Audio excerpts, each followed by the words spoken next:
This lesson, I'm going to be looking at how to speak with customer services if you have a problem with internet, television, and a mobile phone. Now, of course, I'm not going to be able to cover every single problem that you might possibly have when it comes to these services, but I hope that I'll show you this kind of style of English that might be expected in this situation. It can be very challenging because, well, certainly when I was living in Spain, I found that customer service people spoke very, very, very, very fast. It's not quite that bad in the UK, but you may find yourself listening to someone with quite a strong regional accent, which is fine. It's good. It's good to be exposed to that. But it just means that your command of English needs to be really good. So I've just listed 3 problems you might be having with the internet. One of them to do with speed, downloading, uploading. Maybe you want to move house, or maybe you want to cancel the contract. Okay, so if there's a problem with the internet speed being provided, maybe you thought it looked like it was going to be much faster than you're experiencing now, you could say something like, "Hi," once you finally speak to someone after listening to music for 10 minutes. Our internet speeds are well below the advertised speeds. And then maybe you could give them some data. We were promised this. We are getting this. Now, the customer service will probably have to follow some guidelines that they have, and they'll probably suggest to you that you reset the router, turn it off, turn it on. Maybe they'll suggest there's something wrong with your computer. They might say that the speeds will be down at peak times, and they'll probably tell you that they never promised anything anyway. But you may get a helpful suggestion from them. Moving house, this won't be a problem to them because they're not losing any money, so they'll be like, fine. They may try to charge you a small amount for moving the service, but hopefully not. So you will want to say something like, we're moving house. We're moving the house in a month's time, and I'd like to continue with our current contract. Our current adjective meaning what we have now. I'd like to continue with our current contract. And they'll say no problem, and then they'll probably ask you for before this, they'll probably ask you for your customer reference number. So it's good to have all of your kind of passwords and numbers to hand so that you can give them when they ask. Now, I've also made a lesson on the international spelling alphabet, which could be useful when you are trying to give an address and they don't understand exactly how the word is spelt. So do check out that video as well. Right. If you want to cancel a contract, it can be a little bit more difficult. Now, often with these deals, they'll say it's this amount for the first 12 months, the first year, and after that it goes up. So you need to know exactly when your contract ends so that you don't end up paying more. If you try and get out of a contract before the contract length, they will charge you an early termination fee. Termination means stop, an early stopping fee. So be aware of when the dates are that you can cancel. So blah, blah, blah, blah, blah, blah, blah, blah, blah, we're talking, and we're on hold, we're listening to music. Finally. Hello. Yes, we'd like to terminate our contract, please. and they'll say, blah, blah, blah, blah, blah, blah, blah, blah, blah. We can offer you, da, da, da, da, da. Don't leave us, but I have decided already. So I say, sorry, I'm not interested. And they might say, oh, why? Because they want you to stay. And then you say, well, I found a better deal elsewhere with another company. And this is probably quite a good conversation to have, because then they may offer you another deal, and you have to compare which is better. Okay, so that's internet. Let's have a look now at a couple of questions you could ask customer service relating to TV services and mobile phones. Okay, let's have a look at things that might go wrong with the TV. Now, it very much depends on what your setup is with the television, whether you're using satellite, whether you're using iPlayer, Freebox, FreeSat, whatever it is. But you may have to speak to different people according to where and what the problem is. I can't get the da-da-da-da-da working.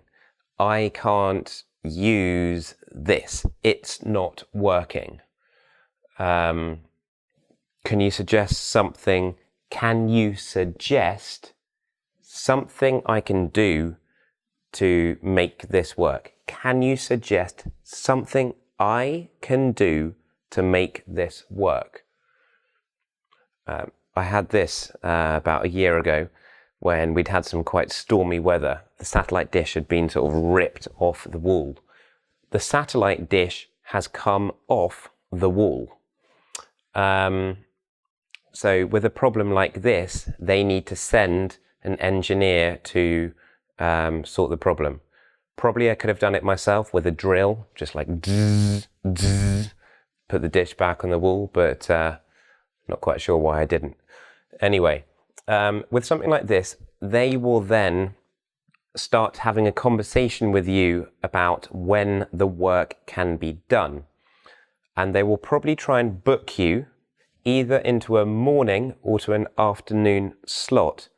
But the problem is, you're not going to know what time exactly they will be coming. It will be some time between 9 and 1, 8 and 1, 9 and I don't know. So if you're at work, then probably this is difficult. And if it's before 4, it might be difficult too. So you might say, well, I work 5 days a week. And then they were like, oh, well, we do weekends too. I'm like, oh, great. I have to wait at home for this person. So you agree a date, and you could ask them, can you give me a call an hour before you come? And they may say no, or they may say yes. Okay, so someone is coming to sort the satellite dish. Maybe you want to upgrade. I'd like to order more channels. Or the opposite, I'd like to cancel my contract. I believe I'm in the 14-day period. I'm in the 14-day cooling off period. So a cooling off period is a chance for you to change your mind. If you buy something and there's a cooling off period, it means you take it back and you get your money back. Okay, a cooling off period. Quite a useful phrase to know, that one. Mobile telephone. Perhaps your bill is too high. You're like, what? How can it be that much? So you call them up. I listen to music for an hour. Ah, lovely. Ah, a human. Hello. Yeah, I'm calling because my bill's too high. How can I lower it? And they may say to you, have you downloaded the app? Have I downloaded the app? Which app? The mobile phone contract provider's app. And I say, no. Should I? And they're like, yes, because then you can see how you've used your data allowance or your minutes. I'm like, ah, right, okay, I'll download the app. but can you tell me now how we can lower this bill? And they may have a look and say, yes, well, you're using lots of minutes in the evening and you do not have inclusive minutes in the evening, or you're sending messages to premium numbers, or you are calling international numbers. I'm like, that's the problem. Okay, I must stop calling international numbers. Okay, good to know. Thank you. And maybe you've been calling like 0845 numbers. So if you have a number that starts like that, or 0844, it's going to be quite expensive. You can look up this information online, the numbers that are premium numbers where you have to pay extra, but they can be very expensive. So you could say to the person, is it possible to block premium numbers? So they'll put a bar on your account to stop calling any really expensive numbers, so your bill comes down. And hopefully they do that. Another problem, I'm not getting internet when I'm away from Wi-Fi. I'm not getting internet. And they'd be like, have you tried this? And then they may tell you to take it into a shop so they can have a look in store. Yep, in store means in person, physically look in a shop. And then these are other things that you would show a person rather than calling about. My screen's cracked. Bad news.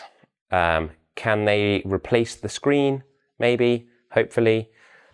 Or my phone won't charge. I put the charger in, but the battery does not fill up. So my phone is not charging. Or even worse, my phone won't turn on. Now this is where, if you got your contract in a shop and it was a new phone and you have insurance that covers it, then they may give you a replacement. Otherwise, you may be looking at getting a new phone. That may be reason for you to grumble and moan. And you're right, I've got a lesson on that too. Anyway, I hope you have learned something from today's lesson. A good way of revising the content is by having a go at the quiz on engVid.com. Have a go at that, and then I will see you in the next video. So thank you very much, and good luck sorting out all your problems on customer service. Yep, remember, speak clearly. If you don't understand, ask them to slow down, to repeat. Okay? It's always good to try and do more and more things in English though. Yeah, push yourself to speak more, listen more, read more, write more. Okay, good luck guys, see you soon.